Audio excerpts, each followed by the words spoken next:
कठीण काळ संपणार हे 5 बदल तुमच्या आयुष्यात घडत आहेत का? अवधूत चिंतन श्री गुरुदेव दत्त. दत्तगुरूंच्या कृपेने तुमच्या सर्व मनोकामना पूर्ण व्हाव्यात अशी गुरुचरणी प्रार्थना करून आजच्या व्हिडिओला सुरुवात करूया. श्री गुरुदेव दत्त. भाग 1. प्रस्तावना आणि मानवी जीवन. माणसाच्या आयुष्यात सुखाचे दिवस जसे येतात तसे दुःखाचे आणि संकटाचे सावटही येते. सुख दुःखाचे हे चक्र सतत चालूच असते. काळ कधीही सारखा राहत नाही, कारण बदल हा निसर्गाचा शाश्वत नियम आहे. जेव्हा आपण एखाद्या मोठ्या संकटात असतो, जेव्हा चहूबाजूंनी अंधार दाटून आलेला असतो आणि बाहेर पडण्याचा कोणताही मार्ग सापडत नाही, तेव्हा मनात एकच प्रश्न येतो, हा वाईट काळ कधी संपणार? पण मित्रांनो, लक्षात ठेवा की पहाटेच्या पूर्वीची रात्र ही सर्वात जास्त गडद असते. तुमचा कठीण काळ आता संपण्याच्या मार्गावर आहे हे दर्शवणारे काही विशिष्ट बदल निसर्ग तुमच्या आयुष्यात घडवून आणत असतो. भाग 2. सत्व परीक्षेचा कळस. जेव्हा तुमचा वाईट काळ संपण्याच्या उंबरठ्यावर असतो, तेव्हा तुमची सत्व परीक्षा अगदी शिखरावर पोहोचते. ज्याप्रमाणे सोन्याला अधिक शुद्ध करण्यासाठी अग्नीतून जावे लागते, तशीच माणसाच्या आत्म्याला शुद्ध करण्यासाठी नियती त्याची शेवटची आणि सर्वात कठीण परीक्षा घेते. तुम्हाला असं वाटू लागतं की आता सहनशक्ती संपली आहे, आता मी कोसळून पडणार. पण नेमक्या याच क्षणी तुमच्या आतून एक अनामिक शक्ती तुम्हाला सावरते. ही शेवटची परीक्षा असते. जर तुम्ही या क्षणी डगमगला नाही, तर समजावे की तुमच्या आयुष्यातील दुःखांचे दिवस संपले असून सुखाचा सूर्य लवकरच उगवणार आहे. धीर सोडू नका. भाग 3. मानसिक शांततेचा उदय. वाईट काळ संपण्यापूर्वी तुमची मानसिक स्थिती हळूहळू बदलू लागते. जो माणूस कालपर्यंत छोट्या छोट्या गोष्टींनी रडत होता किंवा चिडचिड करत होता, तो अचानक शांत होऊ लागतो. ही शांतता म्हणजे पराभवाची लक्षणे नसून ती ईश्वरावरील अढळ विश्वासाची असते. तुमच्या मनातील भीती कमी होते आणि भविष्याबद्दल एक प्रकारची स्थिरता जाणवू लागते. ही मानसिक शांती सांगते की तुम्ही आता कोणत्याही परिस्थितीला सामोरे जाण्यासाठी सक्षम झाला आहात. जेव्हा तुमचे मन शांत होते, तेव्हा सकारात्मक ऊर्जेचा प्रवाह तुमच्या जीवनात सुरू होतो.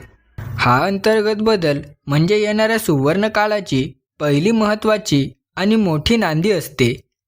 भाग 4. स्वभाव आणि सात्विकता. वाईट काळ संपण्याची पहिली खूण म्हणजे तुमच्या स्वभावात होणारा सकारात्मक बदल. तुमच्या मनातील राग, द्वेष आणि अकारण होणारी चिडचिड हळूहळू कमी होऊ लागते. तुम्ही परिस्थितीला दोष देण्याऐवजी ती स्वीकारायला शिकता. जेव्हा भक्त पूर्णपणे शरणागत होतो आणि म्हणतो की जे आहे ते तुझेच आहे, तेव्हा खऱ्या अर्थाने दुःखाचा अंत होतो. तुमच्या वाणीत गोडवा येतो आणि इतरांबद्दलची सहानुभूती वाढते. हा सात्विकतेचा उदय सूचित करतो की तुमच्यातील नकारात्मकता नष्ट झाली आहे. आता तुम्ही ईश्वराच्या आशीर्वादासाठी पात्र झाला आहात. हा स्वभाव बदल तुमच्या आयुष्यात नवीन आणि सकारात्मक संधी आकर्षित करतो. भाग 5. भक्तीमध्ये वाढलेली ओढ. वाईट काळ जाण्यापूर्वी माणसाला अचानक भक्तीमध्ये ओढ वाटू लागते. नित्यनियमाने नामस्मरण करणे, ग्रंथांचे वाचन करणे किंवा मंदिरात जाऊन शांत बसणे, यात तुम्हाला वेगळेच सुख मिळू लागते. ही भक्ती केवळ संकटातून सुटण्यासाठी नसते, तर ती मनाच्या ओढीने केलेली असते. हे स्पष्ट संकेत आहेत की तुमच्या आयुष्यात दैवी शक्तीचे आगमन होत आहे. तुमच्या अवतीभोवती असलेली नकारात्मक ऊर्जा बाहेर पडत असून सकारात्मक ऊर्जा आपले स्थान निर्माण करत आहे. ईश्वराच्या जवळ जाणे म्हणजे प्रकाशाच्या जवळ जाणे होय. जेव्हा भक्ती वाढते, तेव्हा समजावे की तुमच्या कर्माचे गाठोडे हलके झाले असून देव तुमच्या पाठीशी उभा आहे. भाग 6. अनपेक्षित लोकांची मदत. जेव्हा तुमचा वाईट काळ संपणार असतो, तेव्हा तुमच्या आयुष्यात अशा काही व्यक्तींचा प्रवेश होतो ज्या तुम्हाला योग्य दिशा दाखवतात. कधी एखादा अनोळखी माणूस मदतीला येतो, तर कधी एखादा जुना मित्र अचानक भेटतो. हे लोक माध्यम असतात, ज्यांच्या रूपाने ईश्वर तुमची सोय करत असतो. तुमच्या रखडलेल्या कामांना अचानक गती मिळू लागते. ज्या कामांसाठी तुम्ही वर्षानुवर्षे धडपडत होता, ती कामे अगदी सहजतेने होऊ लागतात. हे अनपेक्षित सहाय्य या गोष्टीचे प्रतीक आहे की आता नशिबाचे बंद दरवाजे उघडत आहेत. निसर्ग तुमच्यासाठी मार्ग मोकळा करत आहे, ज्यामुळे प्रगतीचा मार्ग सुकर होईल. भाग 7. स्वप्न आणि दृष्टांत. अनेकांना वाईट काळ संपण्यापूर्वी विशेष स्वप्ने पडतात. स्वप्नात देवाची मूर्ती दिसणे, पांढरी गाय पाहणे, वाहते स्वच्छ पाणी दिसणे किंवा एखाद्या साधू पुरुषाचा आशीर्वाद मिळणे हे अत्यंत शुभ संकेत मानले जातात. ही स्वप्ने केवळ काल्पनिक नसून ती आध्यात्मिक अनुभूती असतात. हे संकेत दर्शवतात की तुमच्या वाईट कर्माचा प्रभाव आता कमी झाला आहे.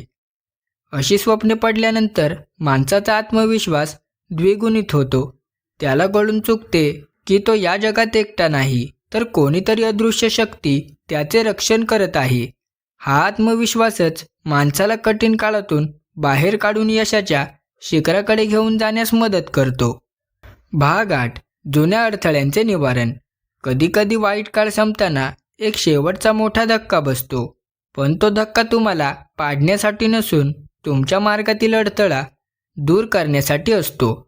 ज्याप्रमाणे जुने घर पाडूनच नवीन आलिशान घर बांधता येते, तसेच आयुष्यातील जुनी कुजलेली नाती किंवा चुकीच्या सवयी सुटण्यासाठी नियती एक मोठा बदल घडवून आणते. सुरुवातीला ते अत्यंत दुःखदायक वाटते, पण कालांतराने लक्षात येते की जे झाले ते चांगल्यासाठीच झाले. ईश्वराची लीला आगात आहे. तो सर्वप्रथम माणसाला अहंकारापासून मुक्त करतो आणि मग त्याला वैभवाच्या शिखरावर बसवतो. जुने अडथळे दूर होणे म्हणजे नवीन यशाची पायाभरणी होणे होय. भाग 9. घराच्या वातावरणात बदल.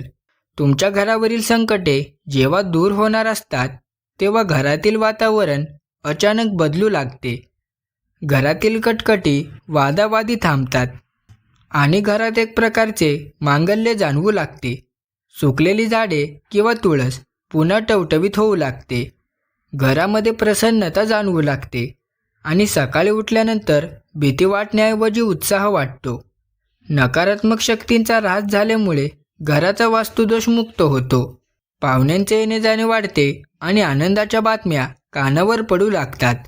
हा बाह्य बदल तुमच्या जीवनातील समृद्धीची नांदी असतो. घरातील हे सकारात्मक वातावरण सूचित करते की महालक्ष्मीचा आणि ईश्वराचा आशीर्वाद तुमच्या घरावर आता पडू लागला आहे.